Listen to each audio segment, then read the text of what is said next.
Shalom Israel, Shalom. It's Brother Raya. I want to give all honor and glory to the Most High God, Yahweh, by Shema Mashiach, Malak Yahushua. Another strong Shalom to all of the mighty brothers that go out there and labor on the highways and byways, making their body a living sacrifice. In the rain, the tumults, the demons, the uprises, the uproars, they're out there standing 10 toes down for the name of the Lord. Another strong Shalom to all of the mighty brothers that are not out there as of yet, but building themselves up, reading, praying, fasting, being diligent, taking notes, doing everything they could do to put themselves in a position to go out there to shake their hand, to wake up the hopeful elect. Another strong shalom to all of the mighty Akwaf in this thing that sincerely reverence their husbands, being teachers of good things to the children at home, being quiet, shamefaced, submissive, loving, steadfast, cooking, sewing, cleaning, doing all of the righteous acts of our foremothers on fire for the Lord. Another strong shalom to all of the mighty Akwaf that are not married as of yet, but building themselves up, reading, praying, fasting, magnifying the Most High, and helping out with the ministry. Another strong shalom to all of the mighty children in this thing, abstaining from all lust, concupiscence, and peer pressure, standing 10 toes down for the name of the Lord. And last but not least, another strong shalom to the 12 tribes scattered abroad, reading, praying, fasting, making their body a living sacrifice. Right, this is going to be an in-depth breakdown on how Russia got in that land, on top of World War III, breakdowns, and other news through the spirit and power, right, of Yahweh Bashem Yahushua. Right, I'm about to get ready to share my screen. Right, give me a strong con if you can see the screen. Right, a strong con. Right, if you can see the screen through the spirit. Right. Let's go to the mighty book of Sirach. It's Sirach chapter 39 in verse number 1. But he that giveth his mind to the law of the Most High and is occupied in the meditation thereof. See, a lot of people aren't occupied in the meditations of the Most High. The meditation of the Most High, these laws, these statutes, these commandments, these prophecies, these parables, these allegories, these things have to be meditated on daily. You have people actually meditating on how they're going to get $1 million, meditating on a new job, meditating on schemes and different things to overthrow people. What are you meditating on? The Lord said, if you really give your mind to the Lord, the Most High, and is occupied in the meditation thereof, will seek out the wisdom of all the ancient. Right? The ancient are the ancient men that have been before us, Daniel, Ezekiel, Isaiah, John, and be occupied in prophecies. People are occupied in madness in this world, man. Occupied on LeBron James stats, right? Occupied in NFL, occupied in things of this world, man. You have to be occupied of the Most High. It says he will keep the sands of the renownment, and where subtle parables are, he will be there also. You have to stock these parables, man. Wherever these parables are, you have to be there, man. You have to be one flesh with this word. You have to be ravished with the words of the Most High. Right? These words have to breathe life into you. Right? Let me get this quick precept. It's the book of 2nd Esdras, chapter 6, right? And I'm going to start at verse number 58. It says, but we thy people, whom thou hast called thy firstborn, thy only begotten, and thy fervent lover. What did the Lord call us? A fervent lover. What happens when things get cold? Right? Your wife may go in the other room. Y'all stop talking. Y'all may not be laying down together. You're not moving like y'all one flesh. The Lord says Israel, meaning the elect, will be fervent for him. He'll be the fervent lover. You understand? And that's the spirit you got to move in as the elect man and women. It says, and thy fervent lover are given into their hands. Right? So always keep that in mind. These parables, these prophecies, and these breakdowns are everything. History. You have to be able to identify land masses, right? Confederacies, as you read the scriptures and break these things down. Right? Let's go to the mighty book, right, of Genesis. This is Genesis chapter 8, right, and verse number 4. Now, this is after the flood, during the time of Noah. It's the book of Genesis chapter 8 and verse number 4. And the ark rested in the 7th month on the 17th day of the month upon the mountains of Ararat, right, which is what? Around the borders of Armenia, which is Iran, close to Turkey, and during the mountains of Turkey, right? So this is in the east. Now, as men were in the east, they started to travel. Let's go to Genesis, right? Chapter 10 in the last verse. Because the whole earth was made up, you understand, of Noah's three sons, Shem, Ham, and Japheth. It's the book of Genesis, chapter 10, and I'm going to start at verse, right, number 30. I'm going to start at 31. It says, these are the sons of Shem after their families, after their tongues, in their lands, after their nations. These are the families of the son of Noah, after the generations, in their nations. By these were the nations divided in the earth after the flood. So after the flood, nations got divided. The Most High is with division. I'm with division. What man just wants everything to be one melting pot? That's confusion and madness. Let's get the classic in the book of Deuteronomy, right? It's the book of Deuteronomy, right? Chapter 32. And I'm going to start at verse number 7. Remember the days of old. That's a commandment. You have to muse upon the works of the Most High, our forefathers, the battles, the laws, the high holy days, right? In these accounts, consider the years of many generations. You can't just look at slavery, or you can't just look at your grandfather. You have to consider many years of generations. Ask thy father, and he will shew thee, thy elders, and they will tell thee.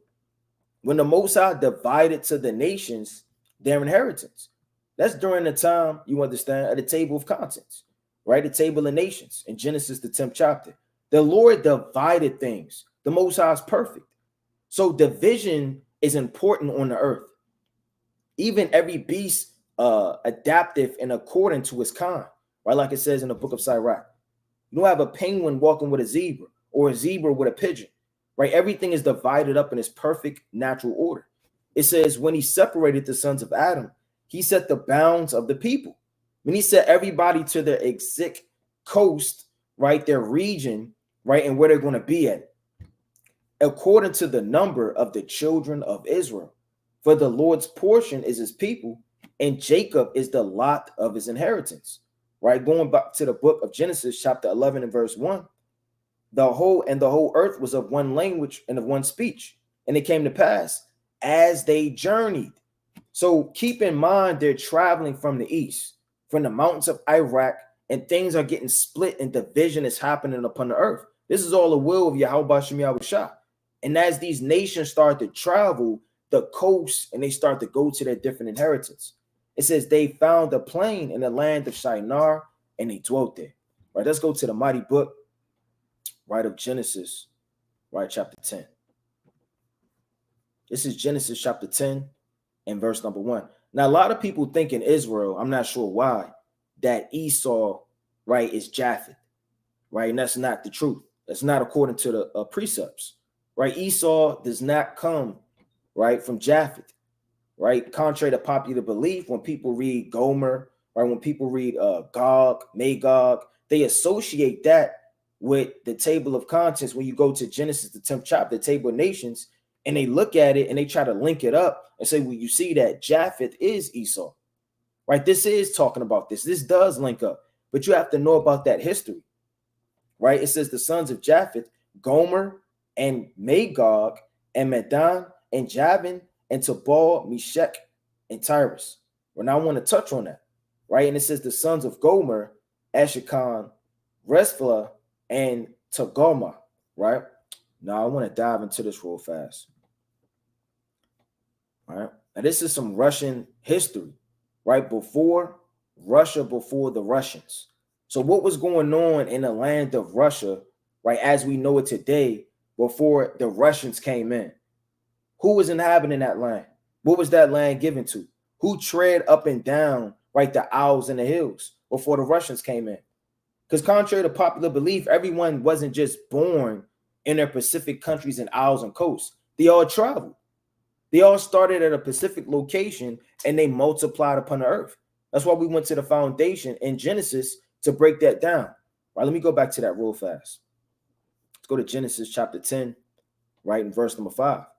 It says, but these were the isles of the Gentiles, divided in their lands, every one after his tongue and after their families in their nations.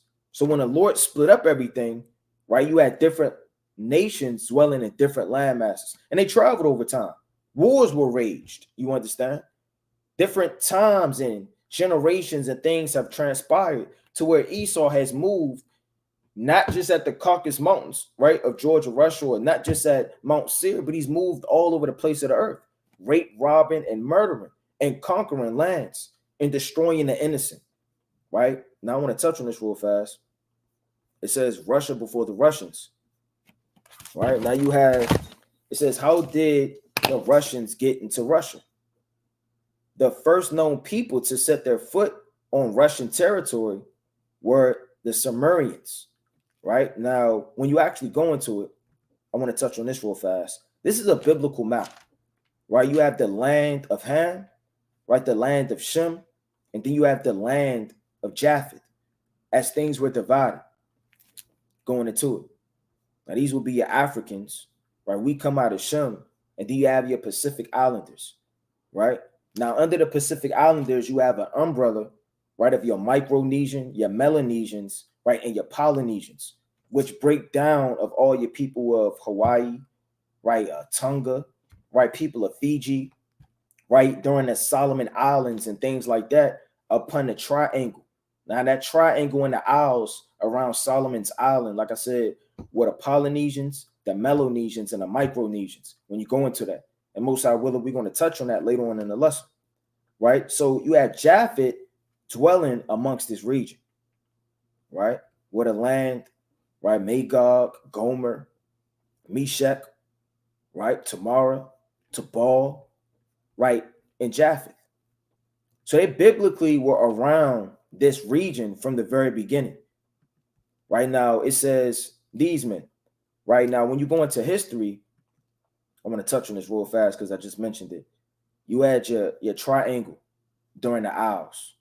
Now, these people, they moved, right? You have your Melanesians, islands, your people of Fiji, right? Now, these are your sons of Japheth, right? Your Cook Islands, right? And we're not going to read all of this, but necessarily, but you have your Melanesian islands. Now, from the time of 12 or 1200 BC at 1300 BC, it's showing you the migration that they didn't always live in the islands. They were pushed in the islands. They were pushed to these places, right? It even says right here, right? And this is Wikipedia, right? A valuable source through the Spirit, right? Before 3000 BC, right? They were on land before they went to the Isles. But through process of time, lands got changed. Conquests were waged. You have the Muslim conquest, right? You have the Ottoman Empire, the Western Roman Empire, the Eastern Roman Empire. You have all of these different empires and wars during time. You even have World War I, World War II, right? In World War II, you had Hitler invading lands, man. I believe the Polish. So when these things were going down, it's not a new thing for lands to get damn ransacked and ran through and kicked down your door, right? They've been doing that from the foundation of the earth. Because land is one of the most precious commodities on earth, right? You have gold, you have cattle, but you also have land. Land is important. With land, you can have food, you can have vegetation, you can have crops, you can have cattle. You understand? You can have space, you can have a nation, right? You could conquer things. Land is extremely important. That's why the white man covets these things to the utmost. He covets lands and takes them by violence, man. Right, let me get this quick precept. Let's go to the mighty book, right, of Micah. See, brothers just want to get a house, man. Right, brothers just want to get into an apartment. Right, nobody's thinking about conquering the land of Russia. No Jake on his porch. Nobody's thinking about conquering, right, Australia. Right, this is the book of Micah, chapter 2, and verse number 1. Woe to them that devise iniquity. Who devises iniquity? The so-called white man. Yeah, you have the other nations. They don't get away either. They devise, meaning in their mind, they think about how to rape, rob, conquer, and murder the known world and work evil upon their beds. A bed is a place of rest and dwelling.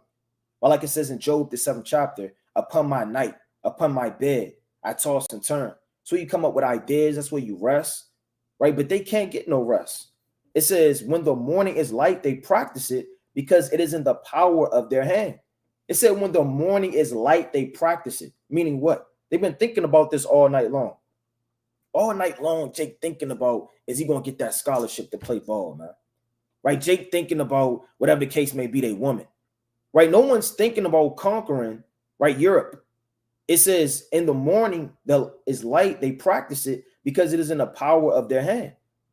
And they covet fields. Fields is a landmass, right? And take them by violence. And houses, and take them away. So they oppress a man in his house, even a man in his heritage. Who's known for doing that? The so-called white man. Let's go to the book of Job, real fast, chapter 24. So upon night, they think about these things. They dive into that. That's their wicked mentality and mindset. As the men of God are meditating on the precepts and righteousness in the kingdom, they're meditating on terror and destruction and witchcraft. This is the book of Job, right? Chapter 24, right? And I'm going to start, this whole thing is fire. But I'm going to start at verse 16. I'm going to start at 15. I'm going to start at 14. The murderer rising with the light killeth the poor. The murderer is the so-called white man.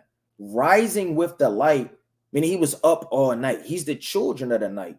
We're the children of the light. He's the children of the night. It says the murderer rising with the light killeth the poor. When he was up all night, and as it is in the morning, he can practice it. He's a beast. It says, and needy, and the night is as a thief. So he thrives in the night. Yeah, beasts that thrive in the night with night vision. The eye also of the adulterer waiteth for the twilight. Why is he waiting for the twilight? Because in Micah it says, right, when they practice it, right, when the morning is light, they practice it. So he's lusting for the twilight. He's lusting for daytime.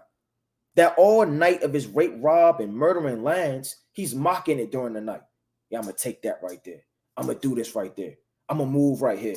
I'm going to conquer this right there. So when the morning is light, guess what? They practice it, saying, no eye shall see me, and disguiseth his face. Who disguises his face? How does he do that? By calling himself a Russian, right? By calling himself a German, right? By calling himself all of these different names, which are not even biblical, right? You have the biblical nationality, the so-called white man. He's from Edom, right? Now, Edom has their dukes when you go into the book of Genesis, the 36th chapter, right? And you do have variations and branches off of that tree, like you read about in Job, the 15th chapter, which all are going to be rooted out. But nevertheless, he changes his name. We're confused and we're wandering lost sheep, and our name gets changed, and there's nothing we could do about it. Black, African-American, Negro, damn nigger, right? But he does this. He changes his face. It says, in the dark, they dig through houses, which they have marked for themselves in the daytime. They know not the light. As talking about these nations, right? It's talking about Esau. Esau digs through houses, which he have marked in the daytime, right? Because why? He has the power to do it. The earth is given into the hand of the wicked. For the morning is to them even as the shadow of death. If one knew them, they are in the terrors of the shadow of death. So they hate the daytime. The Lord said this is the condemnation, that light is coming to the world. And men hate darkness. It's like men hate darkness rather than light because their deeds were evil. Right in the book of John, the 3rd chapter, verse 19 all the way down. Right, let me get that real fast. So they're the children of the night. That's their spirit and mind. It's to move in that type of demonic spirit. Right, this is the book of John, chapter 3, right, and verse 19. And this is the condemnation. That light is coming to the world. That's talking about Hamashiach wa Malak Yahushua. And men love darkness rather than light because their deeds were evil. For everyone that doeth evil hateth the light. So, all you people that say, well, stop getting on the so-called white man, he's not that bad, he's not evil. When did the Lord say hate? Hey, the Lord just said, for everyone that doeth evil hateth the light. Did not David say, I hate them, O Lord, that hate thee? It's just saying right now that whoever rebels and hates the light, right? They hate Yahushua. He is the light. John chapter 8 and verse 16 all the way down. Neither cometh to the light, lest his deed should be reproved. And nobody wants to change but the elect. Because when you change, you don't change, you put on an image of Yahweh Shah. It's not just carnally changing. I put some fringes on, right? I went to the Sabbath service. No, you have to change it to the image of Yahweh Shah. And the wicked can't do that, right? Let's go back to it. Right? So you have these men, right? Now I want to touch on that. Now you have it right here in the blue letter, the Sumerians, right? If I'm pronouncing that right, Salaki, right? It says Genesis 10:3, to be sought for near Armenia, right? Armenia, unless this were a province of that country. The modern Jews understand it to be Germany and call that country by the Hebrew name, which is only to be attributed to their wonderful ignorance, right, of geographical, right? So it's going into, when you go into the blue letter, right, this is not talking about Japheth, right? The lands and the people, you understand, that came into this land, they were migrated. You have something called, when you go into it, the barbarian invasion. You have these different tribes, these Germanic tribes, right, that colonized and destroyed the Western Roman Empire that fell 476 BC. Then you had the Eastern Roman Empire. So Esau was destroyed by Esau. Esau always destroys himself. It never changes. It never fails. You always have war, right? He's always won, right? From the time the Americas were so-called conquered, right? You had the French, you had the Spanish, you had all of these different European powers waging war, right, for land. Land is a hot commodity in this wicked world. Now, everything was made for our sakes. That's why we're not coveting things through the spirit that already belong to us. You don't covet your wife. She belongs to you. You don't drool all night long and think about, how can I conquer my wife? She belongs to you. She's a possession, righteously, right? But something that doesn't belong to you, which you're a fugitive in, you want to conquer because you know nothing is rightfully yours. You're not wanted in this earth. It's the spirit that you shouldn't even be here, right? And let me get this quick point, right? So I can go back to that. Then I'm going to jump back to that quick point. Right, and I'm going to touch on this real quick in Jeremiah, right, chapter 51 and 27. It says, set ye up a standard in the land, blow the trumpet, meaning prepare war. This is going on to World War III and the destruction, right, of Babylon, right, among the nations, prepare the nations against her. So there are going to be many nations that come up against America. Call together against her the kingdoms of Iraq, right, your modern day Turkey, right, many, right, which is your Armenians, right, and Ashkelons, Salaki for the pronunciation, right, we just went into that. That's not talking about Japheth. Japheth does not have a major part, right, in geopolitics, prophecy, destruction in World War III, right? We just kind of went into their regions and their isles and their dwellings from the time of 700 AD, right, to 900 AD, right, going into all these things. They're on the island somewhere. So when you actually going into it, who's the powers to come up against Babylon? That's where you have to go inside of these, you understand, alliances and form and understand what this is talking about. Appoint a captain against her. Cause the horses to come up as rough caterpillars. Now, the horses are your tanks, right? That's what leads you in the battle. What's going to lead men into battle? Their aircraft, right? All of their fighter jets, their war vehicles, right? And all of their tanks. That's going to lead them in battle the same way it did in the ancient world, right? And the horse wasn't scared of anything. A horse will clash right in the battle. What do those tanks do? Those tanks can take bombs and hits and shots. They're running and they're going to keep going. That's your modern day horse. Come up as the rough caterpillars. It says rough caterpillars. Why? Because caterpillars have 1,000,000 legs.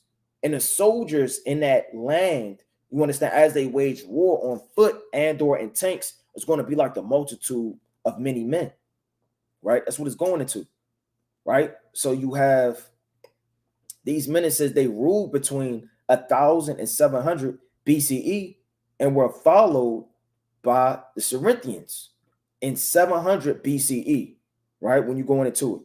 Now you have your Indo-European, right, tribes, which you go into this. Now, this is even in the scriptures, but this isn't talking about the so-called white man when it referenced that in the scriptures, to be confused.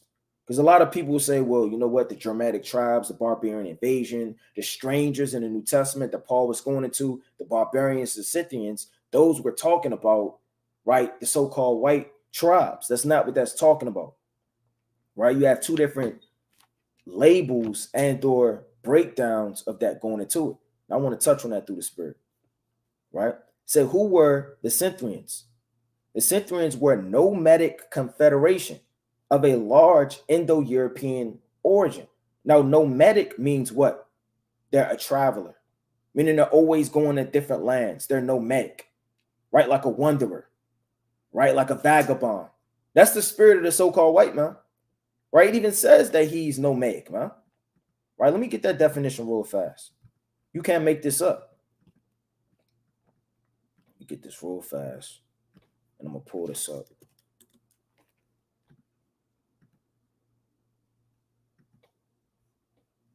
Nomadic. Right? Nomadic. It says what? Living the life of a nomad, wandering. Wandering. Who was sent, you understand, from the Nomadic. east of the garden to wander? Esau, right? Literally. Right? Let's get that real fast. You had Cain and Abel. But Cain came back as Esau. So let's go to the mighty book of Genesis. Let's get this quick account through the Spirit. Start at verse 13. I'm going to start at 12. It says, when thou tillest the ground, it shall not henceforth yield unto thee her strength. A fugitive and a vagabond shall thou be in the earth. This is his judgment. That's why you have to know the accounts. You have to link it up with history, and you have to go into prophecy. The table of nations you have to know. You can't wing it. Esau is not Japheth. Right? It says, when thou tillest the ground, it shall not henceforth yield unto thee her strength. A fugitive and a vagabond, right, shall thou be in the earth. So what did the Lord call Esau? What did the Lord call Cain? He called him a vagabond. That's the same spirit as a nomad, right? And they're largely Indo-European origins. Now your Euro, right, Indo-Salakia, European origins, right, will be by country. And I have it pulled up right here. We're not going to read all these European countries, right? But, you know, Poland, Portugal, Russia, Spain, Sweden, Germany, Finland, France. These are your Indo-Europeans, right? Now, this just means that they were of a language, right, that was all over the place. Some spake Iranian, right? Some didn't, right? They were all split up, right, as they were conquering the new known world, right? Now, the so-called barbarians, they took down the Western Roman Empire. But then you had a split. You had the Western Roman Empire. You had the Eastern Roman Empire. The Eastern Roman Empire in 1453, right? You had the Ottoman Empire, right? That took them down. When you go into that history, that's very important, right? Esau takes down Esau. That's all throughout history, right? Through Spain, French, America, right? To these origins that we're going into Russia. It's always a fight over gold and land. Let me get that real fast. Let me pull this quick precept. Hey, our father Abraham, when it was land, hey, him and Lot dwelt in peace. Their herdsmen were beefing, but he said, "Look, man, whatever you want, you can have." There's no account of Abraham trying to stab Lot or Lot trying to stab Abraham for the land. Right? This is the book of Genesis, chapter 13, and I'm gonna start right at verse number 2. Right? Pull this quick account through the Spirit. It says, and Abraham was very rich in cattle, in silver, and in gold. And he went on his journeys from the south, even to Bethel, unto the place where his tent had been in the beginning between Bethel and Har, unto the place of the altar which he had made there first at the first. And there Abraham called on the name of the Lord. Right? So Abraham was in the spirit, right? It says, And Lot also, which went with Abraham, had flocks and herds and tents, and the land was not able to bear them, right? Because they were deep. They had a lot of herdmen, they had a lot of flocks. It says that they might dwell together, for their substance was great, so that they could not dwell together. And there was strife between the herdsmen of Abraham's cattle and the herdsmen of Lot's cattle. And the Canaanite and the Perizzite dwelt in the land. And Abraham said unto Lot, let there be no strife, meaning the righteous want peace. I pray thee, between me and thee, and between my herdsmen and thy herdsmen, for we be thy brethren. Is not the whole land before thee? And that's a humble thing to say. Somebody else would have said, look, man, you my nephew. Look, it is what it is. This is what I'm gonna do. Look, I might let my herdsmen do that thing to you, man. If you, hey, you kind of give him the head nod and the fight break out. No, it was righteousness dwelling amongst them. It says, is not the whole land before thee? Separate thyself, I pray thee, from me. If thou wilt take the left hand, then I will go to the right. Or if thou depart to the right hand, then I will go to the left. Right? So he's saying through the spirit, whatever land you want, you can have. We're not going to beef and fight and covet, right, over earthly things, man. We're not going to covet at all, right? Unless we're coveting to prophesy, man, which is kindling that fire that must not ever cease, right? So we have two different spirits, right? The spirit of the righteous and the spirit of the wicked. Verse 13 in the book of Genesis 4:13, and Cain said unto the Lord, my punishment is greater than I could bear. Behold, thou hast driven me out this day from the face of the earth. Meaning what? He has no place to dwell. Yeah, the Lord gave him Mount Seir, but why did he give him Mount Seir? Because that's in the mountains. That's away from mankind. That's away from life. There's no vegetation, no grass really. There's nothing grown up there but the wild beast. That's why he drove him out there. Don't break it. Well, that's his inheritance. He does have a land. He's welcome over here. He's not welcome at all. That's like telling somebody to stand in the corner, man. It says, and from thy face shall I be hid, meaning for mercy, blessings, inheritance, right? Salvation. And I shall be a fugitive and a vagabond in the earth.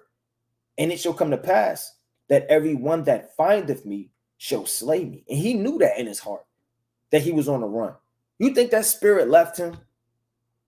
You think that spirit left Esau?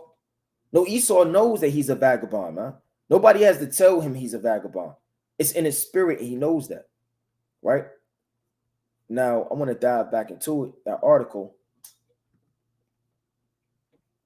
It says, the Scythian nomads established a military state to defeat the Persians, but were nonetheless conquered, right, by the Sarmatians.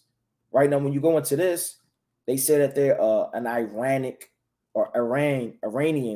right, speaking people, right, that reigned around 3 BCE, right? I'll touch on that real fast. And all of this is these people coming in and out of the land. One people are in the land of Russia, right? After the Japhites moved out and that land hasn't been inhabited, and people go through lands. Wars happen. People get murdered. People get driven out of lands. That happens, right? We chased Esau, right? Let me get this quick account. And we chased Esau out the land, man, during the time of the Maccabees. So people get chased out of the land in war, man. That happens. People get driven from their spot. Right? Now I want to get this real fast. I don't want to read too much. All right. I'm going to just read 43. That's the point. It says, so the 13th day of the month of Adar, the host joined battle, but Nicanor's host was discomfited, and he himself was first slain in battle. Now, when Nicanor's host saw that he was slain, they cast their weapons and fled. Meaning what? They ran. They were in the land. They got beat. They got conquered and whooped. And then they fled. It says, then they pursued them after a day's journey. So we chased down Esau for over a day, man. Imagine having your helmet, your buckler, your shield, your knives, your swords, your axes, and you chasing down Esau. And Esau is on the run out the land, man. We chased him out the land. So if we did that, what do you think he's doing to himself? What do you think wild beasts do? They follow you around, right? What do rams do in the damn middle of nowhere, right? It says, then they pursued after them a day's journey from Adasa unto Gezria, sounding an alarm after them with their trumpets, right? Meaning we were blowing trumpets as they were fleeing away. So you can see all throughout scriptures and history that people dwelt in lands, they got driven out and moved out of lands also, right? Now, going back to it, it says during the Smartian reign, Greek settlers colonized the coast of the Black Sea. Sumerians and Greeks maintained friendly trade based on relations until the German Goths interfered in around 200 AD. These are your barbarians. These are the ones, right, that took down the Western Roman Empire. Now, all of these are Edomites, right? But you have different kinds and branches of Esau. Now, let me get this real fast. I'm going to hold that. I'm going to come back to that in Genesis, in the book of Job, chapter 15. This is Job chapter 15, right? And I'm going to start at verse 30. It says, he shall not depart out of darkness. The flame shall dry up his branches, and by the breath of his mouth shall he go away. Your branches is like your people, your tribes, your different variances, right? You have the stock and the root, but then you have the branches. Like even when you read in the book, right, of Romans, the 11th chapter, you have the natural branches and the branches that were broken off, and these are different tribes of Israel. They got broken off, right? You have the southern kingdom and you have the northern kingdom. It says, and by the breath of his nostrils, like his mouth, shall he go away. Or you can even read about that in Ezekiel. He came and take the highest branch of the cedar, right, which was the king. Right, let's go back to it. Right, so they came in, which is your German Goths. I don't want to touch on that. Now, your Goths were Germanic people who played a major role in the fall of the Western Roman Empire and the emerge of the medieval. Right, medieval means Middle Ages or the Dark Ages. This was during a time where you had something called, I don't want to butcher it, but the refinancing and location of the European powers during this time. Everybody was moving. You had a big rush of all the Edomites, over 6 million of them, going to different diverse places from Central Europe, right, the southern parts, right, in different parts all over the world, migrating different places during this time. And I'm going to touch on that. So Esau's been fleeing and running for years, for centuries, right? Now, the barbarian invasion, the movement of Germanic people, which began in 2000 BCE and lasted into the Middle Ages, right? The Middle Ages is the same thing as medieval, which is the same thing as the Dark Ages, destroying the Western Roman Empire in the process, together with the migration of the Slavs, right? So everybody's migrating around this time when nations are warring and going to war, because you had the Khazars that were in the middle of the Eastern Roman Empire, right? And going into the barbarian invasions. And they were right in the middle as war was raging during this time. And different Edomites were changing directions and warring, and all hell was breaking loose, right? I'm going to touch on that. The migration period, that's what it's called, right? They were migrating all over the damn place. It says the migration period, also known as the barbarian invasion, was a period in European history marked by large-scale migrations. So name the time where Esau was just settled. We're not talking about Europe, right? We're not talking about Russia. We're talking about from the foundation of the earth. And where they didn't have to rape, colonize, kill, or take a land by violence.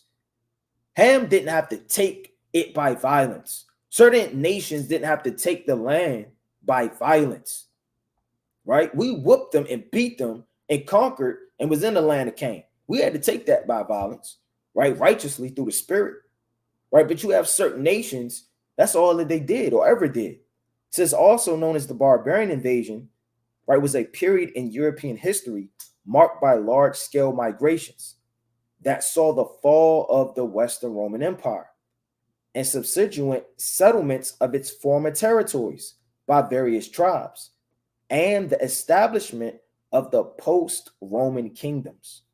Now, this was during the time of 375 AD, right, and ended around 700 AD. During the time, like I said, of the fall of Rome, right, the migration period, right? Now, these were millions of Europeans, millions of Edomites traveling and changing their directions during this time. You had the Goths, right, your Germanic tribe, you had your Huns, right? And your Huns played a pivotal role too. Now, all of these, like I said, are your tribes. You got your Angles, your Saxons, right? During this time, during the Eastern Roman Empire. That's why history is very pivotal as well. It's very important, right? I want to pull this up. Check this out. So this is war being raged. And these are the barbarian, right, routes that they were taking.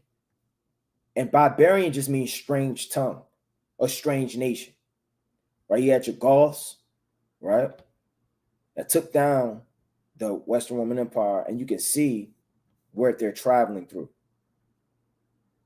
And they're all over these states or Isles,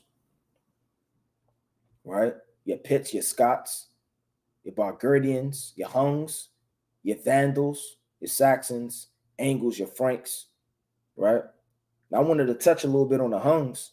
The Huns, especially under their king, Attila, right, made a frequent and devastating raid into Eastern Roman Empire in 451. They invaded the Western Roman province of Gaul, where they fought the combined army of the Romans and Visigoth at the Battle of Carthalonian Fields in 452. They invaded Italy after the death of Attila in 453. The Huns ceased to be a major threat to Rome and lost much of their empire at the Battle of Nidia. Right? Let me go back to this real fast. So you had your Gauls that interfered, right, in 200 AD. The Gauls turned and were defeated by the Huns. We just went into that. 370 AD, which paved the way of the barbaric and Slavic settlement.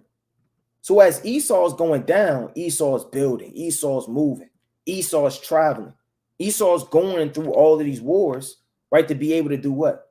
To dwell in a land that he shouldn't even be in, man. He's always on the move. Always on the move, right? It says during the time of the European migration. So they paved the way for barbaric Slavic settlements during the time of the European, right, migration period, right? We just went over that. It says in the 7th century, a new force came into power in southern Russia, the Khazars, right? Now, these are your Turkish people, right? Let me go into that real fast. Right, the Khazars, right, nomadic Turkish people, right? Now, they're spread abroad also throughout Northern Asia, parts of Europe, right, who speak Turkish language. It says in that the late 6th century CE established a major commercial empire covering the southeastern section of modern European Russia. Now, you had cliques and languages. Right? You spoke this, you move with this tribe. You spoke that, you move with that tribe. Essentially, they're all the same people. Esau is still Esau. You may have Judah, Benjamin, Levi, right, speaking that Benjamite talk, and Jake can't understand it, right? Then you have a so-called Mexican in the cut, right? He's speaking Spanish, nobody can understand it. We're still all the same people. A nation divided, right, can't stand, right? It says southern Ukraine, Crimea, right? Karstakistan, right? I'm not going, like I said, I'm not going to read this whole thing, but those are those people, right? Right? Your modern European Russia. Salaki, I'm going to jump the gun. It says they gave up the nomadic lifestyle. Nomadic just means wandering. They gave up that lifestyle, right? When all of the powers in a migration period was coming at its peak so that they could rest and be in these lands. Said they gave up the nomadic life. They didn't give up the nomadic lifestyle, man. Right? They're still a nomadic. Built towns and established trading connections. That's what Esau does. Whenever he settles down, he builds towns and villages. Right? That's in Genesis. Right? What did he do after he got his judgment? Right? He wandered around and built cities. It's the book of Genesis, chapter 4, in verse number 15. It says, and the Lord said unto him, therefore, whosoever slayeth Cain, vengeance shall be taken on him sevenfold. Right? Meaning he has to have his real judgment. Can't just hack him down in the middle of the night without any witnesses, and his avenger didn't slay him himself. It says, and the Lord set a mark upon Cain, the mark of leprosy, right? That pale skin, lest any finding him should kill him. And Cain went out from the presence of the Lord and dwelt in the land of Nod on the east of Eden. And Cain knew his wife, and she conceived and bare Enoch, and built a city. And so while he's a fugitive and a nomad and a vagabond, he builds cities, man. He's not supposed to be building cities. And called the name of the city after the name of his son, Enoch, man. That's the spirit today. Maryland, right? All of these different places, right, that he has conquered, right? He names them after himself, right? The book of Psalms, chapter 49 and verse 11. It says, built towns and established trading connections. Everyone living in the Khazar state was allowed to practice whatever religion they believed in without restrictions. So the so-called, right, these nations, they believe in anything. I believe when you go into the so-called Russians, or before they were classified as Russians, which comes from Rush, a man, right, that named it after himself, right? All of those things, they had different gods. They had the horse god, right? They had nature god. Their god was nature when you go into the history of it. And they literally praise nature, right? I mean, even Esau right now, he calls it Mother Nature, man. Let the so-called white man go in the middle of nowhere. He's going to call it Father Winter, or, you know, this is old man this, and he worships nature. He worships the sun. He worships the moon, the stars, right? They're into all of that because they don't have a God. Their God is their belly and their mind and land and conquering and the outdoors and being outside. That's the spirit that the Most High put inside of them, right? So it says, look, they can have whatever religion they want to have, right? It says, finally, Eastern Slavics appeared. Now, this is wrapping up your period of men and the wars coming in and out of Russia from the time, right, of your Eastern Slavs, right, which are your modern day Russians, right, your Ukrainians and your Bulgarians. It says the founders of modern Russia state by 900, their economy, social, society, and culture were thriving. So during this time, you know, it was thriving. Yet it wasn't until the 6th century that the Eastern Slavics crossed the Ural and began settling in Siberia. Right, and I'm going to touch on that too, right, through the spirit. Now, your Eastern Slavs, like we're just reading about, right, is a language. It says, and formed a majority of the population of medieval states, right, during that time of the Dark Ages. Kievan Rus, which they claim as their cultural ancestor, right? That's where you get the term Russia from. They named it after a man. Let me get this quick precept, right? And the Lord said they shall covet lands,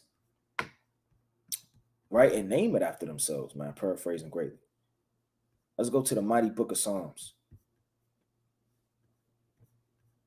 It's the book of Psalms.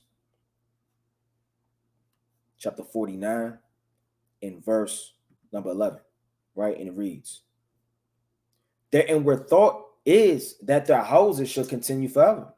So why does it say their inward thought is that their houses shall continue forever? What's the spirit behind this? Everyone else has a house. They're not going to be uprooted out the earth. So when they finally do steal a house, rape, murder, and kill the person that was in it, look left and right and see nobody, their inward thought in their heart is that I can be at peace. I can finally have a house and a dwelling where I'm not chased from amongst men. It says, shall continue forever, and their dwelling places to all generations. It says all generations because they feel like they can finally live forever without being on the move, without having to settle or whatever the case may be, right? But that's not going to be so. All right, let me get this quick precept in the book of Job, the 18th chapter, right? It's the book of Job, chapter 18, and I'm going to start at verse number 17. Right, I'm going to start at 15. I mean, this whole thing. I'm going to start at 14. His confidence shall be rooted out of his tabernacle, meaning all of his pride, and it shall bring him to the king of terrors. The king of terrors is the Most High. His confidence is what? It's Esau, who sits on high as the eagle. An eagle can see a mile away, and from a mile away, zero in on his prey and take down the prey. Certain eagles, man, they could go through snow and just have senses, or they could see very well the snow barely moving and creatures and different things under the snow. They swoop down and they take it, man. That's your infrared goggles, right? That's your radar systems and all of your satellites. That's all of your witchcraft and your intelligence. These are all of the things that he has, which is his vision. He had 5 Eyes Alliance and all of these different things. They see everything. They're tracking your records, your books, who you are, what you're doing, everything recorded. The Lord said all of that's going to be rooted out and shall dwell in his tabernacle, right? Because it is none of his. Brimstone shall be scattered upon his habitation. All his habitations are going to have brimstone, right? The so-called Africans, they're not going to be uprooted forever, right? And utterly wiped out of the earth forever, right? But you're going to have Russia destroyed. You're going to have America destroyed. You're going to have, right, what the world calls NATO, the European Union, they're going to be destroyed. All brimstone is going to be scattered amongst his habitations. His roots shall be dried up beneath, and above shall his branches be cut off, right? His men. His remembrance shall perish from the earth. So nobody's going to be saying in the next, whatever the Most High's time is, and talking about Esau. Because there's going to be no talk of wickedness coming out of your mouth, man, in the kingdom. You're going to remember certain things that the Most High allows you to, but nobody's going to be thinking about how you got robbed, how you got slain, how you got raped, or how you got murdered. It's not going to come to mind. It's the book of Job, chapter 20, in verse, right, number 7. Yet, right, I'm going to start at 7. Yet he shall perish forever like his own dung. They which have seen him shall say, where is he? So Esau is going to be like a memory. Where is he? Where did he go? What happened to him? He shall fly away as a dream. And everybody doesn't remember their dreams. You had dreams when you were a child, man. You don't just start having dreams when you're an adult. You turn 18, you get your first dream. Nobody remembers all their dreams right from the time you were born. That's how his remembrance is going to be. No one's going to be thinking about him. And shall be not found. So like it, and shall not be found. Yeah, he shall be chased away as a vision in the night. So the Lord said he has to be chased. You have to literally chase him. That's literal. That's not parabolic. We're going to parabolically chase him. How is that done? No, we're going to physically chase him. He has to be chased.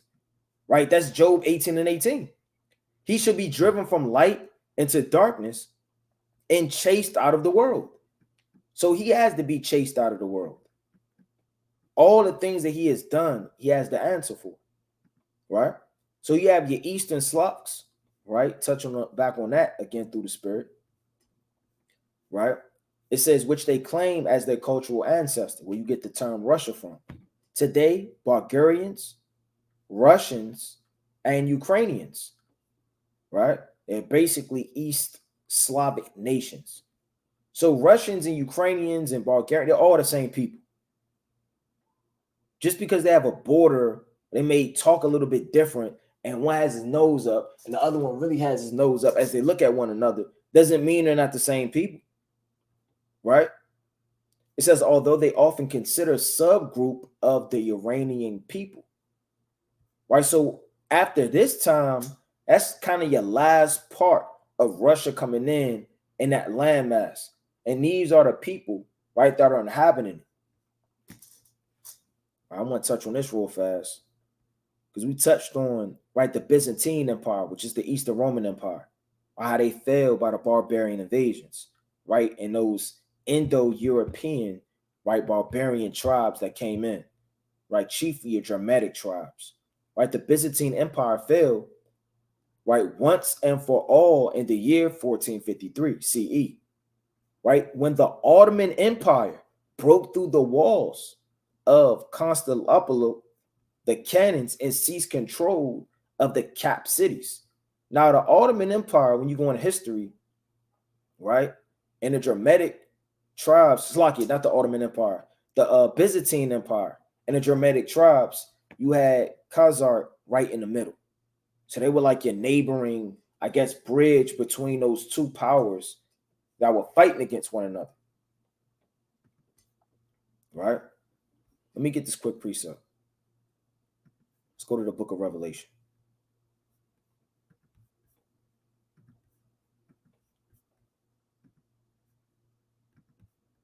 It's the mighty book of Revelation, chapter 18, Salakia, chapter 17, and I'm going to start at 10. It says, and there are 7 kings. Now, a king represents a nation. It's not talking about physically that there are 7 physical kings. Because just like during the time of Daniel, right, they were named kings. Right? Let's get that real fast.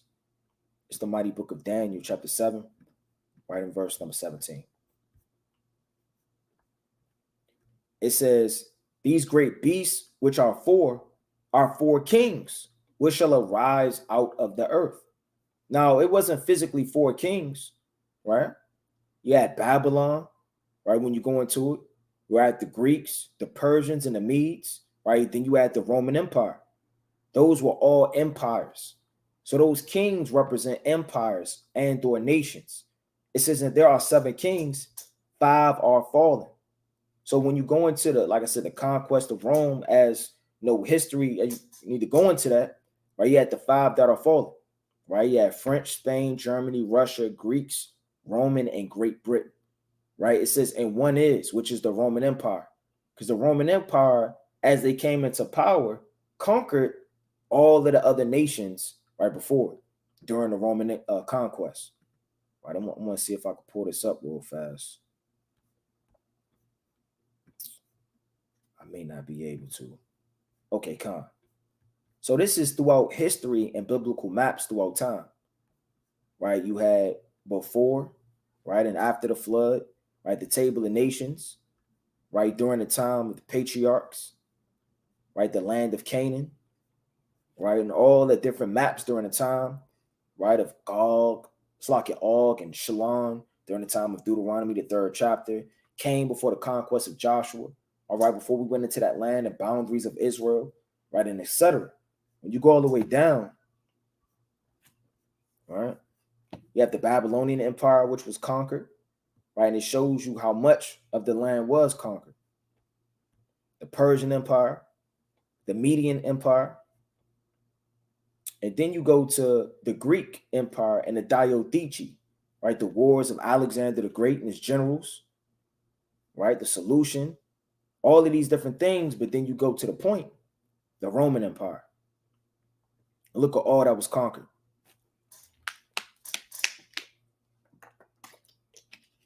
During the time of the Roman Empire, right? So the Lord, and this is during the time of the Roman Empire. Right? This is written around 90 to 95 AD, right on the island of Patmos. So it says, one is, meaning that is the Roman Empire at that time, and the other is not yet come. It's talking about Russia. out of that 7, it is not yet come, meaning come fully into power. And when he cometh, he must continue a short space. So Russia is going to come, because every one of these nations have ruled and or have conquered, right? And Russia's coming into power. It's already a power, but it's going to fully come into power and be the power when America's taken down. That's the short space, because you always have, I guess they call it a big kid on the block, man. Can't have everybody banging at the same time. It says, and the beast that was and is not, even he is of the 8th, right? And is of the 7th, and goeth into perdition, talking about America. Because America is that whore and that harlot and that woman that sits upon this beast. And the beast that was and is not, that beast is the Roman Empire. It was, but then it came out of power. We went into who took it down and when they took it down. 476 and 1453. The Ottoman Empire, right? And the Germanic barbarian tribes. And the fire of Rome. It says, and is not, even he is the 8th, right? Because he's not of the 7th, but he's of the 8th, right? America. And is of the 7th, meaning of Rome, and goeth in perdition, meaning destruction, right? So it's telling you that Russia is going to continue for a short amount of time and for a short space. Let me get this quick precept. Let's go to 2nd Esdras.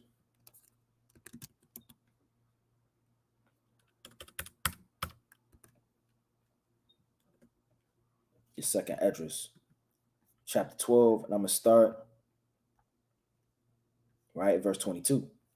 It says, and whereas thou sawest 3 heads resting, this is the interpretation, right? So a lot of people may say, well, this is Salaki, this is China, this is Japan, or I don't know what they may say, because China is a ruling, power, and they are strong. They do have military might, and that is an educated guess. But all of these heads are a part of the eagle. The eagle is Esau. You can't have a Chinese, then Esau, then something else. That's contradicting the beast. The beast is an eagle. So the 3 heads would have to be of the same body, can't be of another nation. So the eagle itself and the representation, right, is Esau. So all of these empires will have to be European powers.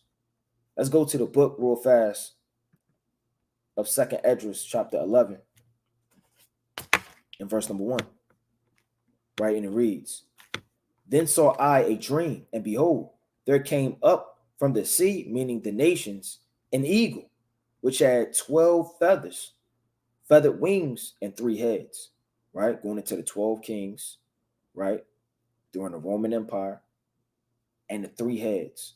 You have America, Russia, right, and the EU, NATO. They are your European powers that are going to be in the last days.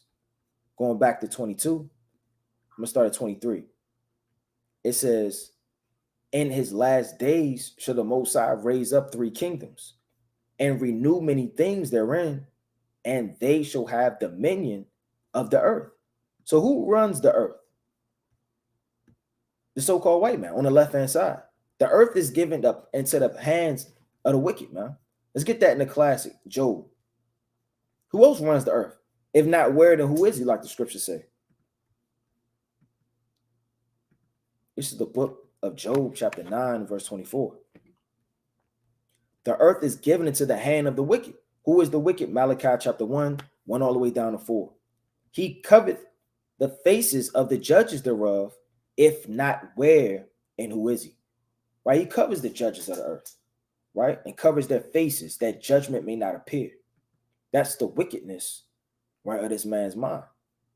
Going back to it, it says, and shall have dominion, right, of the earth, and those that dwell therein, which much oppression above all those that were before him, meaning all the other beasts. Therefore are they called the heads of the eagle. So they're the heads, meaning the ruling chief powers, right, of the eagle, meaning of the so-called white man. Right, I'm going to get this real fast. In the mighty book, right, of Ezekiel. Now, when he goes to war, and I'm not going to break down the whole Ezekiel 38, Most High willing, that could be another breakdown going into Russia, Gog and Magog and the land. And that's talking about the land. So when you go to Ezekiel chapter 38, it's talking about the land, not talking about Japheth and the people. How do we know that? Because prophecy is going to tell you. The breakdown in history is going to tell you, right? This is the book of Ezekiel chapter 38 and verse 2. It says, son of man, set thy face against Gog, right? And it's like the land of Magog, the chief prince of Meshech and Tubal, and prophesied against them. Now, it's not talking about Japheth, right, in the land of where he at right now, during the island sea, the Solomon Seas and things like that, Solomon Isles. It's not talking about that, right? Let me just go into this real fast. And chiefly, it's not official necessarily, but the Hawaiians, they want to be under America, right? Let me see.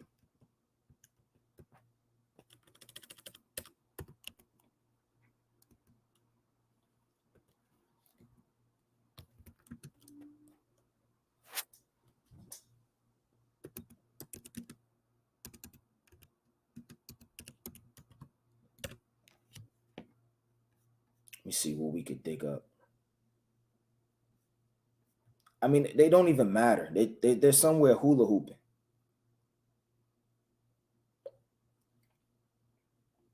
I want to get a valuable source.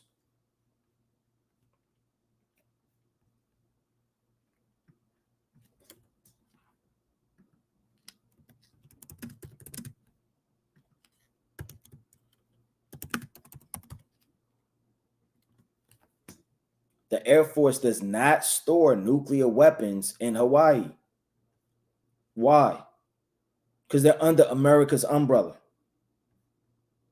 It says a Navy tactical nuclear weapon were scrapped in the 1990s. You get this real fast.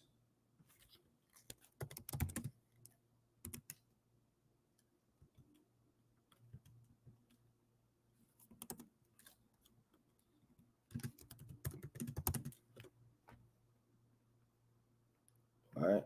Relationship with Hawaii, relations with U.S. The U.S. established diplomatic relationships with Hawaii in 1853. However, such relations of Hawaiian independence ended with the kingdom's annexions to the United States on August 12, 1898, following the Senate. Right. So, I mean, check that out, man. Hawaii was an independent republic, officially became U.S. territory. Right. So certain of these Japhites, it wouldn't make sense linking it up with prophecy that it's talking about that. They don't even have nuclear weapons. It wouldn't even make any sense. Right? It says, and I want to touch on that real fast. Let me scoot this down a little bit through the spirit. All right, so Lockie, bear with me.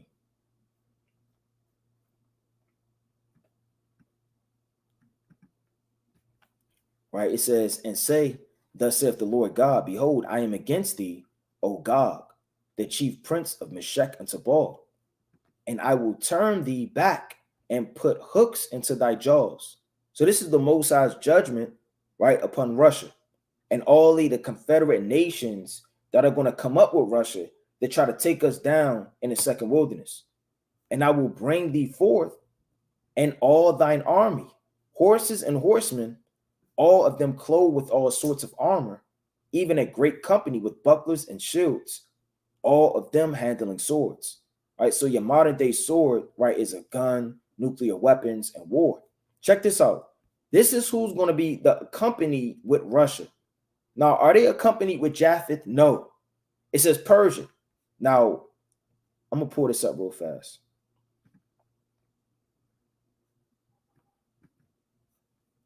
Iran and Russia relations. So Iran and Russia, they have relations.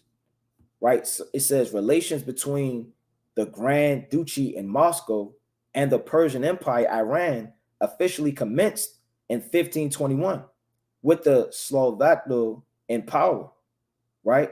And past and present contact between Russia and Iran have long been complicated, multiple faced it, right? Often wavering between. I'm not, like I said, I'm not about to read all of this, but I mean, it's there. They have relations, right? Russia and Iran military alliance. Iran and Russia are also military allies, right? Allies in the conflict in Syria and Iraq, and partners in Afghanistan and post-Slavic Central Asia. So they're already in an alliance. The stage is already set for World War III.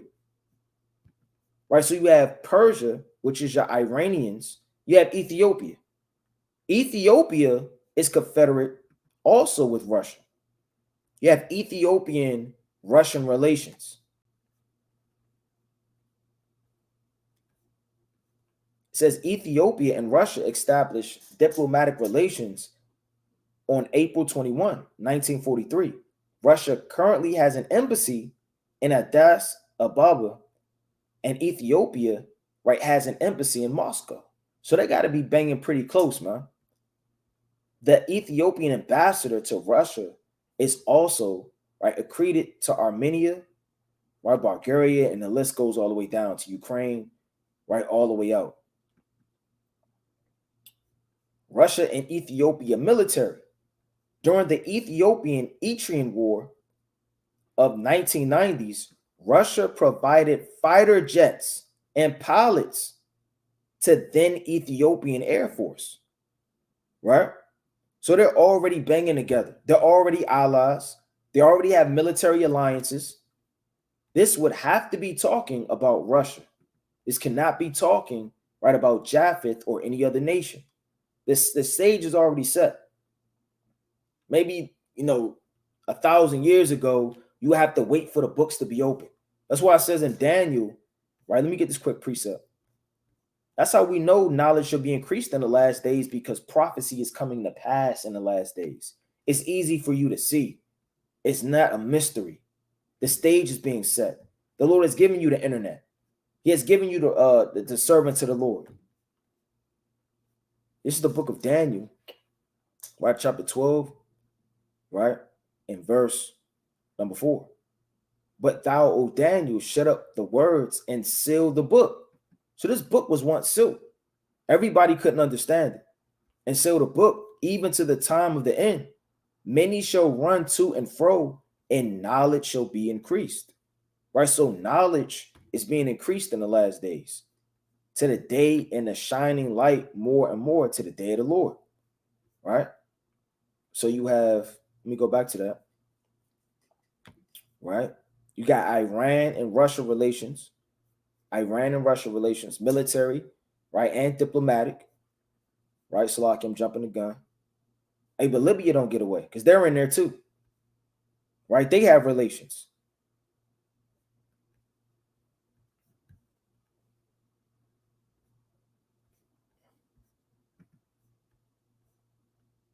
So like I want to jump the gun.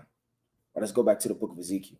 It says Persia, Ethiopia, and Libya, right? Foot, Cush, and Iran, right? It says all of them with shields and helmets. So they're going to be the ones that accompany, right, the so-called Russians as they lead in the battle to be destroyed, right, by the Most High, by Shem Yahushua and the holy angels. Now I want to touch on something real fast in Ezekiel chapter 39. This is Ezekiel chapter 39 and verse number 1. Therefore, thou son of man, prophesy against Gog and say, thus saith the Lord God, behold, I am against thee, O Gog, the chief prince of Meshech and Tubal, and I will turn thee back and leave but the sixth part of thee, and will cause thee to come up from the north parts, and will bring thee upon the mountains of Israel. So why does it say that Gog is coming or going to be coming out of the north parts? Russia is in what direction from Israel? Right? Your flight direction from Jerusalem, Israel to Moscow, Russia is north. 3 degrees from north, the distance calculated to help you figure out how far it is to get from Jerusalem, Israel, to Moscow, Russia. It's already in that direction. It's not talking about the Isles of the Sea. It's not talking about any other nation. So they're coming up out of the north parts, and they're going to come to wage war, right, against the children of Israel to destroy us. You can read about that in Ezekiel chapter 38, verse 10 all the way down, right? It says, and I will bring thee upon the Mount Salakia. I'm going to read that again. And I will turn thee back. I mean, I'm going to jack your mind up. You're in war in World War III in Armageddon, but I'm going to turn thee back into another direction. And leave but the sixth part of thee, right? Meaning no part. Sixth part isn't any part. 6 is a number of destruction and incompletion. And will cause thee to come up from the north parts, and I will bring thee upon the mountains of Israel, and I will smite thy bow out of thy left hand, and I will cause thine arrows to fall out of thy right hand. And I'm going to destroy you in my land for coming up right against my people. All right, let me get that last point. And also, right, you got these world leaders that meet, and they're not talking about LeBron James. They're not talking about the stats. They're talking about World War III. And Esau doesn't like these other nations. Let me get this quick precept. He's always joined hand in hand so that his confederacy and kingdom of war can be stronger. Right? And I want to get this quick account right through the spirit.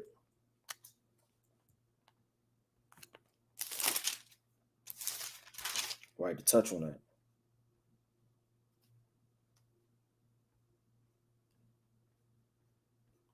This is the book of 2 Kings, chapter 3.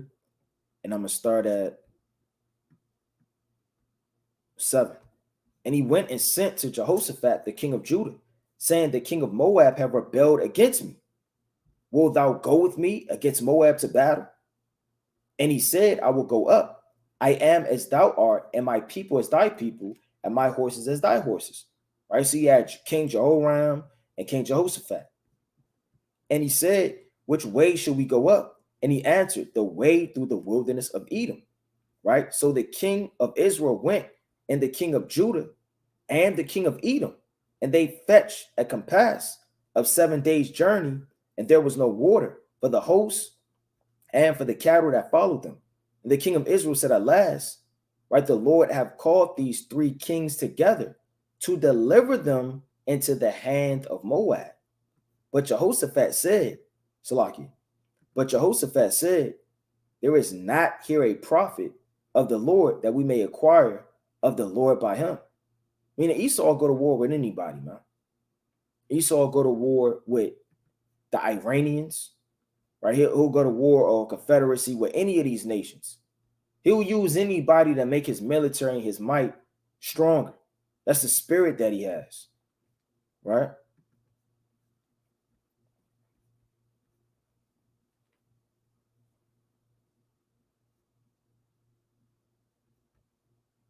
See, Putin with Middle Eastern leaders. So yeah, I mean, he's getting down with the Shanghai Corporation, right? He's getting down with Sisto, Collective Treaty Organization. He's flying all over the world, politicking, geopoliticking, getting ready for World War III. And the chief thing of World War II that started the war was what? An invasion into a land.